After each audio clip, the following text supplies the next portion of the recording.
নমস্কাৰ বন্ধুসকল, মই আপোনালোক সকলোকে আছামিজ বাস্তু চেনেললৈ স্বাগতম জনাইছোঁ। বন্ধুসকল, মোৰ নাম গোবিন্দ ৰাজখোৱা, মই এজন বাস্তু এক্সপাৰ্ট নুমেৰলজিষ্ট।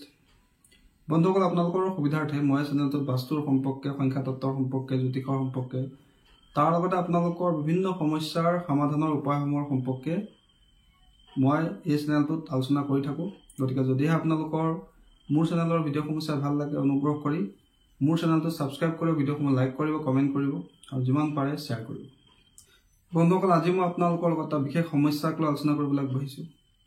গতিকে অনুগ্ৰহ কৰি ভিডিঅ'টো শেষলৈকে চাব, যাতে সম্পূৰ্ণ কথাখিনি বুজি পায়। বন্ধুসকল, আমাৰ সমাজৰ বিভিন্ন ব্যক্তিয়ে বিভিন্ন ধৰণৰ ব্যৱসায় কৰে।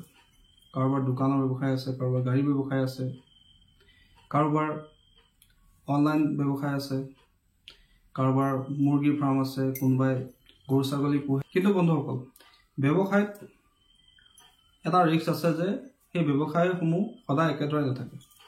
ব্যৱসায়ত সদায় আপ ডাউন চলি থাকে। অৰ্থাৎ আপোনাৰ বছৰটো কোনোবা 2টা মাহ বহুত বেছি ইনকাম হয়, কোনোবা 2-3টা মাহ আপোনাৰ ইনকাম লাহে লাহে কমি যায়। বন্ধুসকল, এই ক্ষেত্ৰত বহুতো ব্যক্তি একেবাৰে সমস্যাত পৰে, যিহেতু ব্যৱসায়ৰ যোগেদি তেওঁলোকৰ ঘৰখন চলি থাকে। পৰিয়াল পোহপাল নিবৰ কাৰণে তেওঁলোকৰ ব্যৱসায় একমাত্ৰ উৎস। গতিকে ব্যৱসায় ডাউন হৈ গ'লে তেওঁলোকৰ ঘৰত সমস্যা হ'বলৈ লয় বা তেওঁলোকৰ দৈনন্দিন জীৱনত নানান অসুবিধা তেওঁলোকে সন্মুখীন হয়। গতিকে যদিহে আপোনালোকৰ কিবা ব্যৱসায় আছে, দোকান আছে, আৰু তাত যদি আপোনালোকৰ কিবা সমস্যা হৈ আছে, ব্যৱসায় দোকান ভালকৈ চলা নাই, মই কেৱল দোকানৰ কথা কোৱা নাই, যিকোনো ব্যৱসায়ৰ কথা কৈছোঁ। যিকোনো ব্যৱসায় যদি আপুনি কৰে আৰু তাত যদি আপোনালোকৰ সমস্যা হৈছে, বহুত পৰিশ্ৰম কৰাৰ পিছতো আপুনি উন্নতি কৰিব পৰা নাই, আপোনাৰ ব্যৱসায় লাহে লাহে ডাউনৰ ফালে গতি কৰিছে, কাষ্টমাৰ লাহে লাহে কমি গৈছে বা য'ত ত'ত পইচা ফচি গৈছে, তেন্তে এই উপায়টো আপোনালোকে কৰিব পাৰে। বন্ধুসকল, এই উপায়টো কৰিবৰ কাৰণে বিশেষ আপোনালোকৰ টকা পইচা খৰচ কৰিবলগীয়া নহয় আৰু একেবাৰে সহজ উপায়। কি কৰিব লাগে বন্ধুসকল, ভালকৈ শুনি লওক।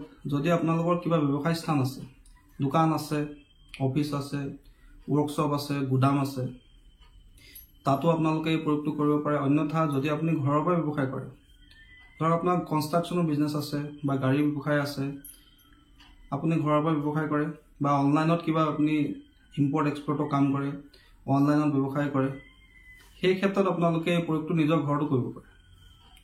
কি কৰিব লাগে বন্ধুসকল, আপোনালোকে কোনোবা পূজাৰ দোকানৰ পৰা 10 টকা বা 30 টকা দি এটা গংগাজলৰ বটল কিনি আনিব। তাৰপিছত আপোনালোকে অলপমান কেঁচা গাখীৰ যোগাৰ কৰি ল'ব।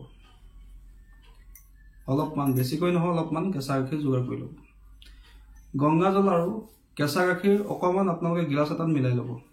তাৰপিছত সেই গিলাচটোৰ পৰা পানী আপোনালোকে আপোনাৰ দোকানৰ সন্মুখত, যিটো স্থানেদি আপোনাৰ দোকানত, ব্যৱসায় স্থানত, অফিচত গ্ৰাহক প্ৰৱেশ কৰে, সেই স্থানত আপোনালোকে দোকান খুলিয়ে ছটিয়াই দিব লাগিব আৰু এখন কাপোৰ লৈ ভালকৈ মোহাৰি দিব। কি কৰিব বন্ধুসকল, গংগাজল আৰু কেঁচা গাখীৰ মিলাই ল'ব। মিলাই লৈ দোকান খোলাৰ লগে লগে, অফিচ খোলাৰ লগে লগে, ৱৰ্কশ্বপ খোলাৰ লগে লগে আপোনালোকে আপোনাৰ দোকানৰ মুখ্য দুৱাৰেদি, যোনটো দুৱাৰেদি আপোনাৰ দোকানলৈ কাষ্টমাৰ আহে, সেই দুৱাৰখনৰ আশে পাশে বা সন্মুখতে সোঁ চাইডে বাওঁ চাইডে আপোনালোকে অলপ অলপ কেঁচা গাখীৰ আৰু গংগাজল মিলাই লৈ পেলাই ছটিয়াই দিব। বেছিকৈ ছটিয়াব নালাগে, অলপ অলপ ছটিয়াব, অলপ অলপকৈ এনেকৈ ছটিয়াই দিব। ছটিয়াই লৈ এখন কাপোৰ লৈ সেই গাখীৰ আৰু পানীখিনি ভালকৈ জেগাটো মোহাৰি দিব। আৰু যদি আপুনি ঘৰৰ পৰা ব্যৱসায় কৰে, আপোনাৰ অনলাইনত ব্যৱসায় আছে, তেন্তে আপুনি নিজৰ মুখ্য দুৱাৰৰ সন্মুখতো একেটা উপায়কে কৰিব। কি কৰিব, গংগাজল আৰু কেঁচা গাখীৰ মিলাই লৈ আপোনাৰ ঘৰৰ মুখ্য দুৱাৰৰ সন্মুখত অলপ অলপ ছটিয়াব। ছটিয়াই লৈ এখন কাপোৰ লৈ ভালকৈ মোহাৰি দিব। বন্ধুসকল, এই প্ৰয়োগটো অত্যন্ত এটা সহজ প্ৰয়োগ, কিন্তু ইয়াৰ যিখিনি ৰিজাল্ট কিন্তু অত্যন্ত চমৎকাৰী। এই উপায়টো যদি আপোনালোকে কণ্টিনিউ 15-20 দিন কৰে, চাব আপোনালোকৰ ডাউন হোৱা ব্যৱসায়ো লাহে লাহে লাহে লাহে গ্ৰাফটো ওপৰলৈ উঠিবলৈ ল'ব, কাষ্টমাৰৰ সংখ্যা বৃদ্ধি পাবলৈ ল'ব, ধন টকা পইচা আগমন হ'বলৈ ল'ব। যদি অনলাইন ব্যৱসায় কৰে, অৰ্ডাৰ আহিবলৈ ল'ব।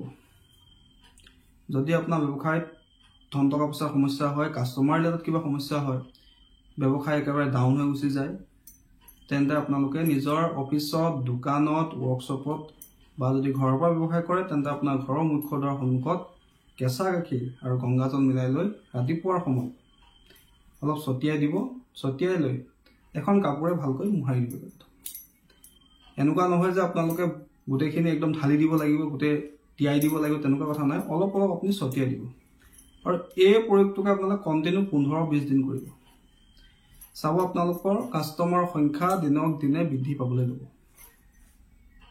বন্ধুসকল, দ্বিতীয়তে, যদি আপোনাৰ দোকানত খুব নজৰ লাগি থাকে, আপুনি বিভিন্ন উপায় কৰে, নেমু আৰু জলকীয়া ওলমাই ৰাখে বা আপুনি বিভিন্ন ধৰণৰ বেলেগ উপায় কৰে, তথাপিতো আপোনাৰ দোকানত নজৰ লাগিয়ে থাকে, তেন্তে আপোনাৰ দোকানত নজৰ নালাগিবলৈ আপুনি এটা সহজ উপায় কৰিব।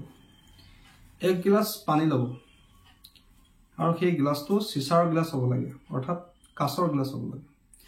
সেই চিচাৰ গিলাচত আপোনালোকে এটা নেমু, গোল নেমু হ'লে বেছি ভাল, সেই গোল নেমু এটা আপোনালোকে ডুবাই থৈ দিব।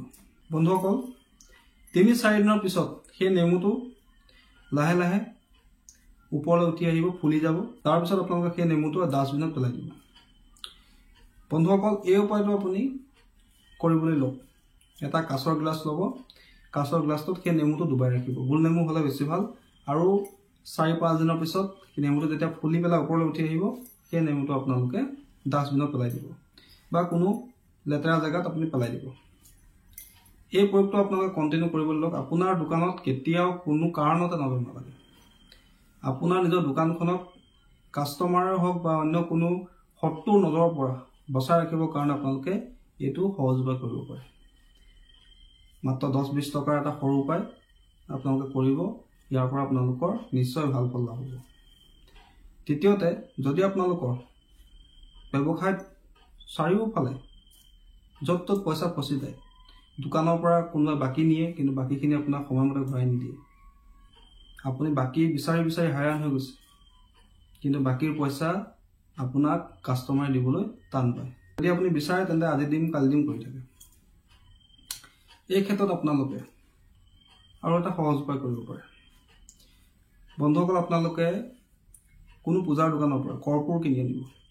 মই আপোনালোকক আগতেও কৰ্পূৰ কেনেকুৱা ধৰণৰ হয় কৈছিলোঁ, যে কৰ্পূৰ আপোনালোকে কেপচুলৰ নিচিনা সৰু সৰু কৰ্পূৰ পায়, যাক জ্বলোৱা হয় সাধাৰণতে, আৰু কিছুমান চূণৰ নিচিনাকৈ লদালত হৈ থকা কিছুমান কৰ্পূৰ পোৱা যায়। তেনেকুৱা মাটিৰ লদা নিচিনা, চূণৰ লদা নিচিনা কৰ্পূৰ লৈ আহিব, যাক সাধাৰণতে কোৱা হয় ভীমসেন কৰ্পূৰ। তেনেকুৱা কৰ্পূৰ আপোনালোকে কোনো পূজাৰ দোকানৰ পৰা কিনি লৈ আহিব। আনি লৈ এটা মাটিৰ চাকি যোগাৰ কৰিব। মাটিৰ চাকি এটা যোগাৰ কৰি ল'ব। সন্ধিয়াৰ সময়ত আপোনালোকে সেই মাটিৰ চাকিটোত অকণমান কৰ্পূৰ ৰাখিব, তাতে অকণমান হালধি দিব আৰু 2টা লং আপোনালোকে চিনি পায়, মছলা হিচাপে যে আমি ব্যৱহাৰ কৰোঁ, সেই লঙৰ কথা কৈছোঁ। 2টা লং আপোনালোকে সেই কৰ্পূৰত দি দিব। মাটিৰ চাকিটোতে কৰ্পূৰ ৰাখিব, তাতে অলপমান হালধি দিব, তাৰ লগত 2টা লং আপোনালোকে দি দিব। দি লৈ কৰ্পূৰত জুই লগাই দিব। আৰু এই উপায়টো আপোনালোকে সন্ধিয়াৰ সময়ত কৰিব। যদি আপোনাৰ ব্যৱসায় স্থান আছে, অফিচ আছে, দোকান আছে, তাতে আপোনালোকে এই প্ৰয়োগটো কৰিব পাৰে। বা যদি আপোনাৰ ঘৰৰ পৰাই ব্যৱসায় কৰে তেন্তে আপোনাৰ ঘৰৰ দক্ষিণ পূব দিশত বা দক্ষিণ দিশৰ ফালে আপোনালোকে এই উপায়টো কৰিব। আপোনাৰ ঘৰৰ দক্ষিণ পূব বা দক্ষিণ দিশৰ ফালে এই উপায়টো কৰিব, সন্ধিয়াৰ সময়ত কৰিব। মাটিৰ চাকি এটাত কৰ্পূৰ ৰাখিব, কৰ্পূৰৰ লগত 2টা লং ৰাখিব আৰু অকণমান হালধি মিলাই সেই কৰ্পূৰখিনি আপুনি জুই লগাই দিব।